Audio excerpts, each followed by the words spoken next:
बिस्मिल्लाहिर्रहमानिर्रहीम। खातिन हज़रात, मैं हूं अख्तर अब्बास और आप सबको अस्सलाम वालेकुम। इन दिनों पाकिस्तान में एक तरह का एक स्कैंडल चल रहा है कि वज़ीर आज़म हाउस में वज़ीर आज़म की और किसी एक अफसर की गुफ्तगू रिकॉर्ड हुई और फिर वो लीक हो गई। इनफैक्ट बहुत दुख वाली बात है, लेकिन सबसे ज़्यादा जो अहम बात है इस तरह के मामले में वो ये होती है कि जो लोग आपके आसपास हैं उनमें से किसी ने चीट किया।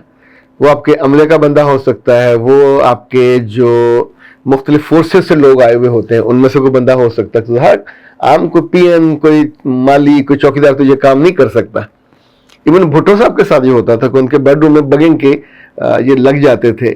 तकरीबन जितने हमारे साबका सदूर और बड़े रहे हैं उनके साथ ये मजाक होता रहा, और ये डर के मारे या खौफ के मारे उन्हें इल्म होता है कि किसने किया, किस एजेंसी के लोगों ने किया, उन्हें कुछ कहते नहीं हैं।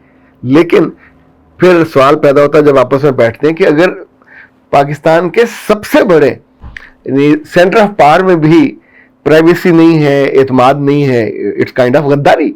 ये तो वो इतना बड़ा जुर्म है कि जहां आप मुल्क के सबसे बड़े ओहदेदार और मनसब को, वो आपको पसंद हो या ना हो, पर ये तो किसी तौर पे काबिल कबूल नहीं है कि आप उनकी जासूसी करना शुरू कर दें। एक ज़माने में होता था, इंडिया से औरतें आती थी, पाकिस्तानी अफसरों के साथ वो ताल्लुकात बनाती थी और फिर जासूसी करती थी यहाँ से सारे राज। और उस ज़माने में ये व्हाट्सएप वगैरह तो नहीं था, बहुत मुश्किल होता था, पर वो करती थी।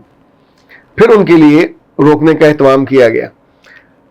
कुछ बरस पहले जब तुर्की में फ़ौज ने कू किया और तैयब अर्दगान साहब उस वक्त सदर वज़ीर आज़म थे, तो लोग उनकी हिमायत में निकल आए सारी रात 12 बजे से लेके, और उनके 80 सूबों में लोगों ने आके सड़कों पे बैठ गए।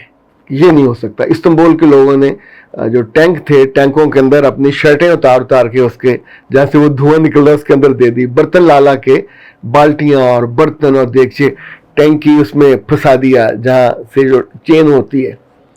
फिर सबसे आम ये हुआ, मुझे उस वाक़े के 40 दिन के बाद तुर्की जाने का इत्तेफाक हुआ। तैयब अर्दगान साहब से मुलाकात भी हुई, उनके उस वक्त वो सदर बन गए हुए थे। फिर उनकी वज़ीर आज़म साहब से मुलाकात भी हुई, नुमान साहब से। मैंने हैरत से देखा कि दोनों घरों में, वज़ीर आज़म हाउस में और प्रेसिडेंट हाउस में, कोई फौजी नहीं था, ना कोई मिलिट्री सेक्रेटरी, ना कोई फौजी यूनिफॉर्म में या पुलिस के यूनिफॉर्म में आदमी। जब हम अंदर गए प्रेसिडेंट हाउस में तो हमसे उन्होंने जो मोबाइल थे, वहाँ खाने बने हुए थे, वहाँ रखवा दिए, हमें नंबर दे दिया और वापसी पे हमने वो ले लिए। अच्छा, जब हमने तैयब साहब ने हाथ में लाया तो एक एक मोमेंट का उनका अपना फोटोग्राफर था, वो तस्वीरें ले रहा था। बाद में हमें उसी दिन मिल गई। तो इन्हीं मोबाइल से तस्वीरें खुद बनाना एक ऑप्शन है, उन्होंने उसका जवाब दे दिया। लेकिन साथ ये किया कि प्रेसिडेंट हाउस में सिविलियंस को ट्रेन करके अपने वफादार गार्ड्स बनाया। यानी जब ये फौज ने हमला किया तो प्रेसिडेंट हाउस में कोई 20 लोग शहीद हुए। उनमें लड़कियां भी थी, उनमें लड़के भी थे, ऐसे ऐसे खूबसूरत। और हम उस वक्त जोहर के बाद और असर से ज़रा पहले पहुंचे थे, तो नीचे उनकी थी नमाज की जगह और वज़ू की जगह।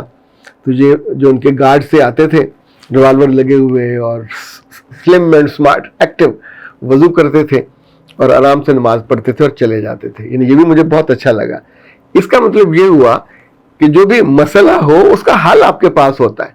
अगर आप इनिशिएटिव नहीं लोगे, यानी हमारे यहाँ फौज से जो भी आएगा प्रेसिडेंट हाउस में या प्राइम मिनिस्टर हाउस में, तो ज़ाहिर है वो जिस अदारे से आया होता है उसने वहीं जाना होता है।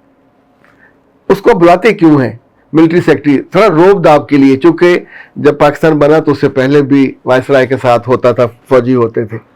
उन्हें तो अपनी हिफाजत के लिए और अपने लोगों का वफादारी के लिए ये करते थे। तो अब तो जब आपको पता है कि दोनों अदारों के बीच में एक मुश्किल रिफ्ट चलती रहती है, तो बेहतरी ये है कि इसको आउट ऑफ द बॉक्स सोचा जाए और कुछ ऐसा बनाया जाए ताकि ये बार बार का तमाशा, जब ये तमाशा होता है तो दुनिया में आप बनाना स्टेट के तौर पे पहचाने जाते हैं। लोग आपको फिर सीरियस लेना बंद कर देते हैं। वो कहते हैं कि इन्हें अपने मुल्क का सबसे बड़ा अहम जो घर है, ये उसकी भी हिफाजत नहीं कर सकते। वहाँ से भी चीज़ें रिकॉर्ड होती हैं और वहाँ से भी चीज़ें निकल जाती हैं تو ان کی مینجمنٹ، ان کا سمجھ، ان کا فہم، ان کا تدبر کہاں جاتا ہے؟ تو اتنی بڑے الزام اور اتنی بڑی جو آپ پہ بارے میں کنسیپشن ہوتی ہے، اس کو ٹھیک کرنا آج نہیں کریں گے تو کل کریں گے، کل نہیں کریں گے تو پرسوں کریں گے. انفیکٹ جب تک آپ نہیں کرو گے بے عزتی ہوتی رہے گی. جو بزنس کے ادارے ہوتے ہیں کبھی یہ غلطی ہو جائے تو اس کا فوراً اپائے کرتے ہیں.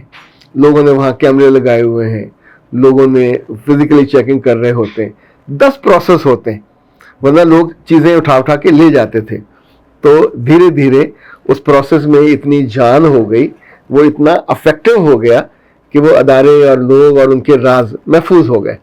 ابھی بھی آپ دیکھیں کہ پرائیویٹ اداروں میں اگر کوئی بندہ سسٹم پہ بیٹھ کے اپنا سی وی کہیں بھیج دے تو اس کو نوکری سے نکال دیا جاتا ہے کہ تم نے چیٹنگ کی ہے. اٹ واز آور ٹائم، اور تمہیں اس ٹائم میں اس ادارے کی وفا کرنی چاہیے تھی، اس کے لیے کام کرنا چاہیے تھا. تم اپنے بارے میں سوچ رہے ہو اور اپنے نوکری اور کے لیے، تو اس کا مطلب ہے تمہاری جو وفا ہے وہ ایٹ سٹیک ہے. آتے جاتے 3-4 آپ کے کمنٹس دیکھ لیتے ہیں. نورین نے کہا ماشاءاللہ بہترین سر جی، جاب والی بیٹیوں کے لیے بہت اہم باتیں ہیں. اللہ کرے ہماری بیٹیاں مضبوط ہوں اور یہ ویڈیو سب کے لیے ان تک پہنچ جائے. اور زارا شیخ کہتی ہیں یہ وہ ایسا کیا ہوا جس میں زہر دینے کا تھا؟ وہ کہتے ہیں سر جی جن کی سگی مائی یہ کام کرتی ہو وہ اس کا کیا کریں؟ بیٹا جب تک وہاں ہو تب تک اب دھیمے رہو، پھر اپنی شادی کرو، اپنے گھر میں چلے جاؤ. سر کچھ لوگ باہر تو بہت اچھے ہوتے ہیں، یہ پلے ود موائز سویٹ ہوتے ہیں، لیکن گھر میں بیوی کچھ پوچھے تو بھڑک جاتے ہیں، ضدی ہو جاتے ہیں. ایسے لوگوں کے ساتھ کیا کرنا چاہیے؟ یہ جو مجھے لگتا ہے کہ عام طور پہ ان کی تربیت میں مسئلہ ہوتا ہے. انہیں یہ علم ہوتا ہے کہ عورت کو پاؤں کی جوتی ہی رکھنا ہے، اور یہ پوچھے کیسے، یہ سوال کیسے کرے، یہ آگے بڑھ کے کوئی سوال اٹھائے کیسے.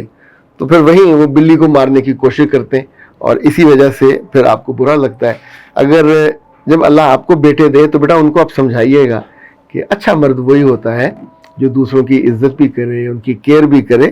اور یہ جو کمزور آپ کی بیوی ہے، کمزور جنس ہے نا، انڈیپینڈنٹ بھی نہیں ہے، تو ان کے ساتھ بدتمیزی سے اور ان کے ساتھ زیادہ سختی سے جو ایک ہوتی ہے کرو سی ہوتی ہے لکڑی کی کمان، وہ ٹوٹ جاتی ہے. تو اس لیے ہمیں تو ہمارے بڑوں نے بھی یہ بتایا کہ اس کے ساتھ اچھا سلوک کرنا چاہیے، چونکہ بیوی اگر خوش نہیں ہوگی تو اللہ کے ہاں مردوں کو بہت مشکل ہو جائے گی، ان کی بخشش میں تعطل پیدا ہو جائے گا. اختر عباس کو دیجیے اجازت. السلام.